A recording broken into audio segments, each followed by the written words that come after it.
Hi అండి, welcome back to my channel. నేను మీకు కల్పన అండి. ఎలా ఉన్నారండి? అందరూ బాగున్నారా? మేమైతే బాగున్నామండి. మీరు అందరూ బాగుండాలని మనస్ఫూర్తిగా కోరుకుంటున్నాను. ఈ వాటి వీడియోలో అయితే బంద్ దోశ చూపించానండి. ఇన్స్టెంట్గా మనకి టిఫిన్ ఏం చేయాలన్నప్పుడు అప్పటికప్పుడు చేసుకునే టిఫిన్ అయితే చేసి చూపించాను. బంద్ దోశ చాలా బాగుంటుందండి. తప్పకుండా ట్రై చేసి వీడియోని ఎక్కడ స్కిప్ చేయకుండా చూసి మీకు కానీ నచ్చినట్టయితే ఒక లైక్ చేయండి, షేర్ చేయండి, కామెంట్ చేయండి. చూడండి, బంద్ దోశ మీకు చూపిస్తున్నాను. చూసారా ఎంత ఫ్లఫీగా ఉందో? చాలా బాగుంటుందండి. తప్పకుండా ట్రై చేయండి. ఇదిగోండి, చూసారా స్మూత్గా ఎలా ఉందో? ఇలా చట్నీతో తింటే సూపర్గా ఉంటుందండి. ముందుగా మనం బంద్ దోశ కోసం ఉప్మా రవ్వ తీసుకున్నానండి. ఒక బౌల్ ఉప్మా రవ్వ తీసుకున్నాను. సుజీ రవ్వ అది అంటారు కదా, దాన్ని అయితే దీంట్లో వేసేసుకున్నాను. ఒక బౌల్లో వేసేసుకొని ఒక హాఫ్ కప్పు పెరుగండి. 1 కప్పు రవ్వ తీసుకున్నాం కాబట్టి హాఫ్ కప్పు పెరుగు వేసేసుకొని మనం బాగా దీన్ని మిక్స్ చేసుకోవాలండి. రవ్వ పెరుగులో బాగా కలిసే వరకు మిక్స్ చేసుకోవాలి. చూడండి, ఇలా అయింది కదా. ఇప్పుడు మనం నీళ్ళు పోసుకున్నామండి కొద్దిగా. ఇదిగోండి, హాఫ్ కప్లో హాఫ్ కప్ పోసుకున్నాను. మళ్ళీ మనకు అవసరం అయితే పోసుకోవాల్సి వస్తుందండి మనం గ్రైండ్ చేసుకునేటప్పుడు. ఇప్పుడు ఒకసారి బాగా కలిపేసుకొని ఇన్స్టెంట్గా అప్పటికప్పుడు వేసేసుకోవచ్చండి. ఈ బంద్ దోశ చాలా టేస్ట్ కూడా సూపర్గా ఉంటుంది. బాగా కలిపేసుకొని దీన్ని మూత పెట్టేసి ఒక 10 నిమిషాలు పక్కన పెట్టేద్దామండి. 10 నిమిషాల తర్వాత చూపిస్తాను మీకు. చూడండి, మనకు రవ్వ నానే లోపల చట్నీ వేసుకున్నామండి. చాలా సింపుల్గా అయిపోతుంది చట్నీ. అదైతే వేసి చూపించేస్తున్నాను మీకు. తొందరగా అయిపోద్దండి చట్నీ అయితే. ఇదిగోండి, ఒక 3 ఎండుమిర్చి తీసుకున్నాను నేను. 3 ఎండుమిర్చి తీసుకొని తొడలు తీసేసి వేసేద్దాం. చుంచేసి ఇట్లాగా వేసేద్దాం. వేసేసి ఇదిగోండి వేరుశనగపప్పు వేసేసి వేయించేసుకున్నామండి. మనం వేయించుకున్నామంటే టేస్ట్ సూపర్గా ఉంటుందండి మనకి. ఈ ఊతపూలకి చట్నీ చాలా బాగుంటుంది. ఇలాగ మనం సిమ్లో పెట్టేసుకొని ఏం చేసుకోండి మాడనివ్వకుండా. మనకి కొద్దిగా వేగినాయి కదా, సగం బడా వేగిపోయినాయండి. ఇప్పుడు మనం ఇదిగోండి తినేసినప్పుడు వేసేసుకున్నాం. అది కూడా ఒక హాఫ్ కప్ వేసుకున్నాము. ఇప్పుడు మనం దీంట్లోనే ఇదిగోండి చింతపండు ఒక రెమ్మ వేసేసుకొని కొద్దిగా వేసుకునేద్దాం. ఇప్పుడు మనకి ఏరుశనగపప్పు ఇది 2 కలర్ వచ్చేస్తాయి కదండి, అందుకోసం ఇప్పుడు వేసేసాను.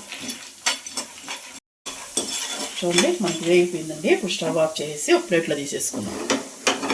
చల్లారిన తర్వాత మిక్సీ పట్టుకున్నామండి. ఇంకొంచెం ఉప్పు వేసుకొని మనం పట్టేసుకోవడం అంతే, ఇంకేం వేయాల్సిన అవసరం లేదండి. చట్నీ సూపర్గా ఉంటుంది. మనం సాల్ట్ వేసుకొని చూడండి, మనకి రవ్వ నానిపోయింది. 10 నిమిషాలు పక్కన పెట్టేసాం కదా. ఇప్పుడు ఒకసారి బాగా కలిపేసుకొని ఇప్పుడు దీన్ని ఒక మిక్సీ జార్లో వేసేద్దామండి. మొత్తం వేసేసి మనం తగినంత వాటర్ పోసుకొని, మనకి బంద్ దోశలు వేసుకోవాలి కదా, అందుకని కొంచెం వాటర్ పోసుకొని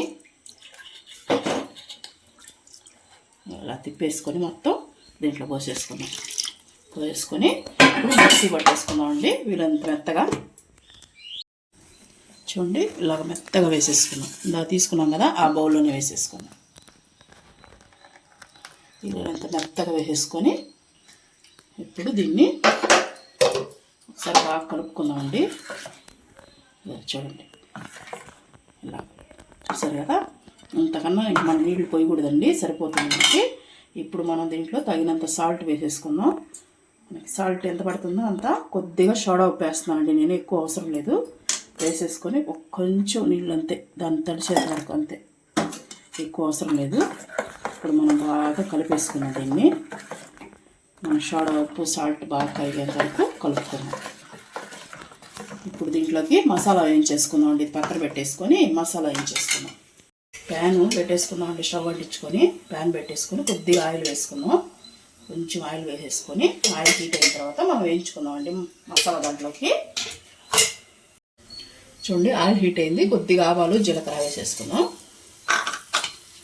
అది మినపప్పు పచ్చెనపప్పు 2 వేసుకొని కొద్దిగా వేసుకున్నాం అండి. రెండింటిని పచ్చెనపప్పు మనకు కొద్దిగా వేగితే బాగుంటుంది మినపప్పు. చూడండి, కొద్దిగా వేగింది కదా. ఇప్పుడు మనం పచ్చిమిర్చి సన్నగా తరిగి వేసేసానండి. తర్వాత ఆనియన్స్ ఒక పెద్ద గడ్డ తీసుకున్నానండి నేను, సన్నగా తరిగేసుకున్నాను. వేసేసుకొని మనం కొద్దిగా వేసుకున్నాం ఆనియన్ కూడా.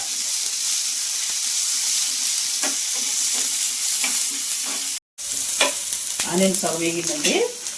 మనం మళ్ళీ వేపుకోకూడదు పూర్తిగా. ఇప్పుడు మనం ఇదిగోండి క్యారెట్ ఒక చిన్నది తీసుకున్నానండి, తురుముకునేసాను. కొత్తిమీర ఇవన్నీ వేసేసి 1 నిమిషం పాటు క్యారెట్ వేసిన తర్వాత ఎక్కువ వేపాల్సిన అవసరం లేదండి, ఎందుకంటే మనం బందోస్లో కాలుతుంది కదా, అందుకని మనం ఎక్కువసేపు వేపాల్సిన అవసరం లేదు. 1 నిమిషం పాటు అలా కలుపుకున్నాం. మనకు అయిపోయింది, స్టవ్ ఆఫ్ చేస్తున్నాను.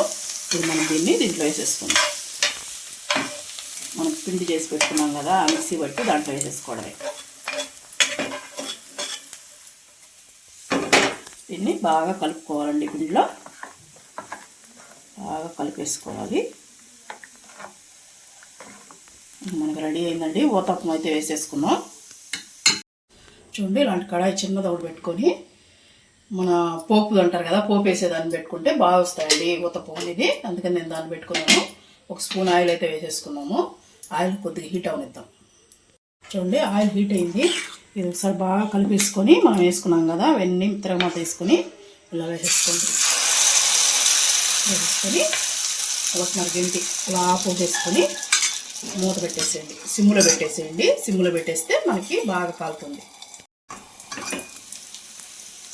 చూడండి, మనకు ఊతప్పం అనేది ఒక సైడ్ కాలింది కదా, ఇప్పుడు ఇంకొక సైడ్కి తిప్పుకుందాం.